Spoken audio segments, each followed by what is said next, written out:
Pasti sudah dipikirkan oleh beliau ya. Memang masih ada rencana penambahan wamen ke depan ya. Wamen apa aja kira-kira? Rinciannya tidak perlu saya sampaikan, tapi kurang lebih ada 6 lagi wamen ke depan yang telah disiapkan. Halo semuanya, Presiden Joko Widodo telah melantik Menteri Kabinet Indonesia Maju periode 2019-2024. Dan saat ini saya, Teatrika Putri, sedang bersama dengan Bapak Kepala Staf Kepresidenan yaitu Pak Muldoko. Kami akan wawancara khusus mengenai Menteri Kabinet Indonesia Maju ke depannya. Halo Pak Muldoko, terima kasih atas waktunya. Selamat sore. Pak Muldoko, ini kan Pak Presiden kemarin telah melantik Menteri Kabinet dan ternyata Pak Muldoko ini kembali menjadi Kepala Staf Kepresidenan gitu Pak. Sebenarnya bagaimana sih prosesnya, kenapa Pak Jokowi kembali memilih Bapak sebagai KWSP? Ya, saya tidak punya hak untuk melihat diri saya ya, karena yang patut melihatnya adalah pengguna. Pak Jokowi selama ini melihat bagaimana sebenarnya organisasi KSP ini bisa bekerja atau tidak. Berikutnya tugas-tugas yang selama ini disampaikan oleh Presiden terdelivery dengan baik atau tidak. Saya pikir beliau semuanya yang memiliki pertimbangan ya. Bagi saya dengan seluruh jajaran hanya bekerja saja, ya bekerja yang terbaik menurut kami tentunya, belum tentu juga menurut orang lain baik kan begitu. Tapi kita berupaya semaksimal mungkin bekerja secara profesional. Untuk itu basis utama yang menjadi persyaratan adalah profesional di KSP ini. Dengan demikian maka semua pekerjaan yang kita jalankan itu menjadi lebih terakselerasi ya. Sehingga kita relatif bisa menjawab semua persoalan yang muncul di pemerintahan ini hampir setiap hari ya. Kita mengelola persoalan itu. Mungkin selama ini yang kita lakukan itu menjadi catatan tersendiri bagi beliau ya. Saya tidak tahu persis, tapi memang pada saat pertama saya dipanggil, Pak Muldoko nanti bersama Pak Mensesnek, Pak Mensekap tetap tinggal di istana untuk mendampingi saya. Ya siap. Gitu Karena menariknya sebelumnya prediksi kami ini Bapak akan menjadi Menko Polhukam nih Pak. Tiba-tiba ternyata katanya isunya Bapak nggak mau jadi Menko Polhukam karena Pak Prabowo menjadi Menhan gitu Pak. Kalau itu kan persepsi yang berkembang di masyarakat ya. Ya juga mungkin harapan masyarakat. Tapi sekali lagi bahwa semuanya sungguh tergantung dari Presiden. Karena Presiden yang bisa melihat secara holistik tentang komposisi itu ya. Siapa berada di mana, perannya bagaimana, terus harapannya ke depan seperti apa. Beliau sudah punya kalkulasi untuk itu ya. Berikutnya sesungguhnya bagi saya pribadi sih tidak begitu mempersoalkan posisi ada di mana, tapi yang selalu kita pertanyakan kepada diri kita adalah seberapa jauh kita bisa punya peran pada tiap-tiap tugas yang kita jalankan. Untuk itu saya mencoba nanti saya akan membangun strategi baru untuk membuat KSP semakin lari lebih cepat, lebih kencang begitu ya. Itu yang akan kita lakukan nanti. Kalau boleh tahu berapa hari sebelum ketika Pak Jokowi memanggil Bapak gitu Pak, kan konsepnya kemarin dipanggil satu persatu, Bapak datang terakhir nih. Itu berapa hari sih Pak sebelum Pak Jokowi memberitahu untuk gabung lagi di KSP? Ya setengah jam. Oh setengah jam sebelum? Setengah jam. Setengah jam sebelum itu gitu ya. Itu saya buru-buru berangkat. Gitu. Okay. Pak, menteri-menteri kabinet di Pak Jokowi ini kan kebanyakan wajah baru yang publik banyak kaget gitu Pak, ternyata mereka jadi ini. Nah, banyak menuai kontroversi juga, seakan posisi mereka tidak tepat di kementerian itu gitu Pak. Itu tanggapannya gimana Pak? Ya terlalu cepat menilai, kan belum bekerja. Jangan langsung membangun persepsi menurut versi masing-masing. Menurut saya sabar dulu, lihat masing-masing bekerja, beri kesempatan. Pasti semua orang ingin berbuat yang terbaik ya. Semua yang ditunjuk pasti juga memiliki basis akademik yang bagus, basis pengalaman yang memadai.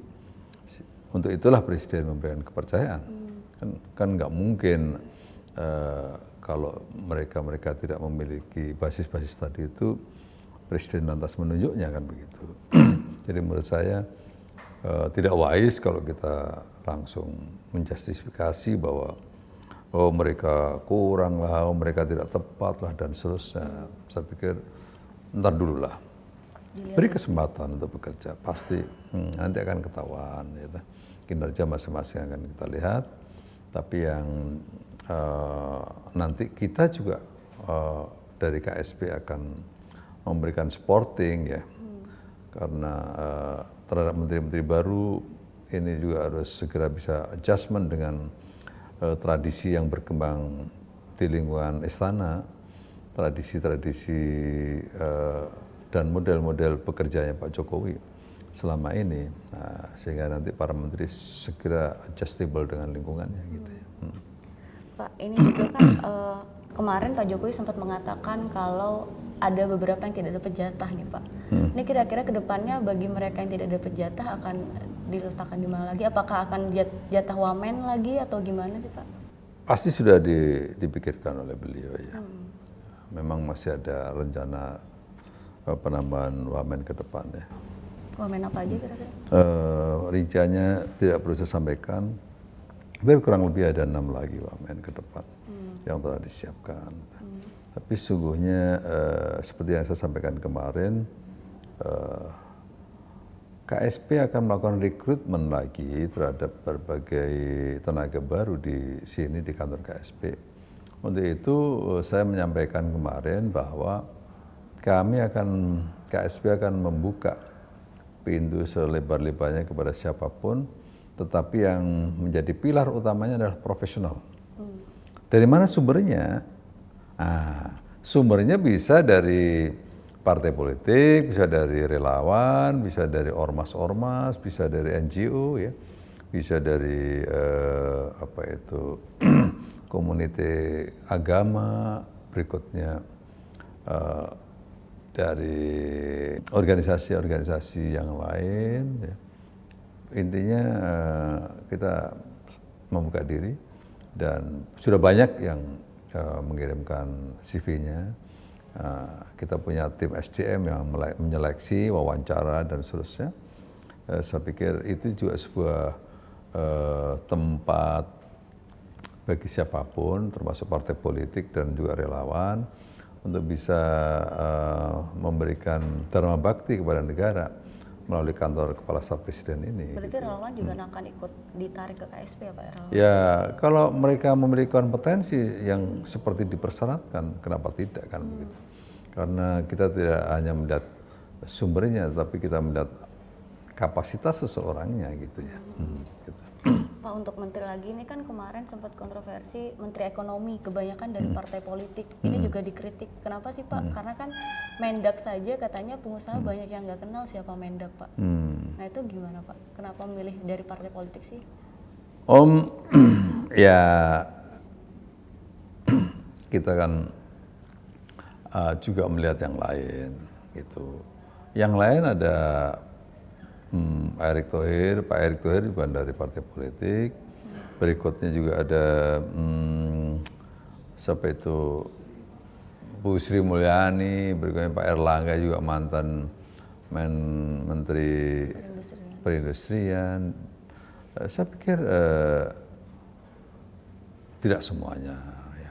Bahwasanya ada 1-2 orang ya memang kita kabinet koalisi yang memang perlu memikirkan itu ya, ada keseimbangan yang perlu dipikirkan gitu. Tapi dari ratas-ratas kemarin kayaknya Pak Jokowi kan menggenjot sekali investasi sampai Polhukam kemarin untuk di bidang Polhukam sendiri harus pro investor gitu Pak, sampai Pak Jokowi mengancam akan menggigit balik mafia hukum. Itu seperti apa Pak? Ya memang salah satu aspek yang dipikirkan agar pertumbuhan ini bisa bertumbuh dengan baik dan berkualitas, maka investasi salah satu di antaranya. Untuk itulah Pak Jokowi telah memimpin langsung sidang kabinet dalam rangka prasyarat investasi itu dibenahi dengan baik. Di antara yang pertama adalah bagaimana kita sekarang ini sedang melihat dengan cermat berbagai perundang-undangan yang sungguh-sungguh saling tabrakan, nggak sinkron, nggak harmonis, yang pada akhirnya mengganggu investasi. Untuk itulah Presiden akan melakukan pendekatan omnibus law, ya, sehingga nanti undang-undang itu menjadi lebih sederhana. Berikutnya Presiden juga melihat ada yang perlu dibenahi di birokrasi supaya lebih sederhana, lebih fleksibel begitu, nggak bertele-tele begitu ya. Berikutnya dari sisi keamanan kita juga concern menjaga stabilitas politik dan keamanan terjaga dengan baik sehingga investor datang dengan nyaman, merasa aman begitu. Berikutnya infrastruktur juga telah dijalankan dan nanti pada periode berikutnya ini juga prioritasnya di pembangunan sumber daya manusia, tetapi infrastruktur juga tetap berjalan. Nah, jadi prasyarat-prasyarat pertumbuhan melalui investasi ini telah disiapkan dengan baik oleh Presiden. Jadi saya yakin semuanya akan berjalan dengan baik. Nah ini kan di kabinet ini kan ada mantan partai oposisi nih Pak. Itu kemarin kan sempat tersorot kamera keakraban Bu Sri Mulyani sama Pak Prabowo. Emang setiap sidang selalu akrab seperti itu suasananya atau sudah mulai mengenal satu sama lain atau gimana sih Pak? Ya itu sebenarnya kan area politik itu seolah-olah seperti itu, ya. Seolah-olah publik melihat ada sebuah stage yang isinya hanya pertempuran gitu. Padahal sesungguhnya tidak. Di balik stage itu ada sebuah komunikasi yang terbangun sesungguhnya. Hanya sayangnya memang tidak diketahui oleh publik gitu. Untuk itulah maka sebenarnya begitu Pak Prabowo beralih haluan, sesungguhnya komunikasi itu telah terjalin seperti biasa. Bukan menempatkan Pak Prabowo sebagai makhluk yang berbeda dalam sebuah komunitas yang sama, enggak. Sebenarnya sudah menyatu ya, karena apalagi kemarin Presiden mengatakan tidak ada visi menteri yang adalah visi Presiden. Maka sesungguhnya kita menjadi satu unit kerja yang kompak, yang solid, yang tidak lagi berbicara kamu dulu begini dan seterusnya, enggak, tapi kita berbicara ke depan kita harus begini gitu. Ada yang mau ditarik lagi nggak dari partai oposisi Pak? Saya belum tahu persis ya. Saya pikir mungkin sudah cukup memadai kabinet yang ada sekarang. Gitu. Pak Muldoko kemarin sempat mengatakan KSP akan ganti nama. Kenapa namanya tetap KSP sih Pak? Oh ya, waktu saya ditunjuk lagi oleh Presiden menjadi KSP, tetap menjadi jabatan yang ada sekarang, saya minta dua hal kepada Presiden. Satu, Pak, namanya supaya tetap KSP, dan yang kedua anggarannya mohon ditingkatkan. Karena anggaran saya anggaran yang sangat rendah ya, 76 miliar ya. Saya mengelola sebuah organisasi yang seperti orang membayangkan kayak West Wing-nya White House, ya, dengan tugas-tugas yang multi luar biasa di sini. Tapi sesungguhnya anggaran yang kita jalankan itu sangat sedikit, nggak lebih dari 80 miliar gitu ya. Untuk itu dengan penambahan tugas-tugas baru dari Presiden, maka saya minta kepada Presiden untuk anggaran KSP ditingkatkan dan beliau setuju ya. Gitu. Dua hal itulah yang saya minta dari beliau dan beliau menyetujui. Gitu, itu ya namanya tetap KSP. Kepala Staf Kepresidenan, begitu kira-kira. Deputi-deputinya nanti juga masih? Deputi-deputi yang ada ya ada sedikit perubahan nama ya. Tapi sekali lagi semuanya dasarnya adalah dasar pendekatan profesional gitu. Sumbernya dari mana, bisa dari mana aja. Gitu. Terakhir Pak, apa yang akan dilakukan KSP ke depannya di periode kedua ini? Ya, ke depan KSP tentu satu, selama saya bekerja kurang lebih 2 tahun, banyak hal yang saya dapatkan dan itu menjadi feedback bagi saya pribadi dan juga bagi teman-teman. Pengalaman bekerja ini menjadi sebuah best practice untuk perbaikan ke depan. Saya sudah menyiapkan strategi baru bagaimana KSP bisa bekerja lebih cepat lagi. Saya katakan kemarin kepada anak-anak, kita bukan hanya cepat, kita akan terbang.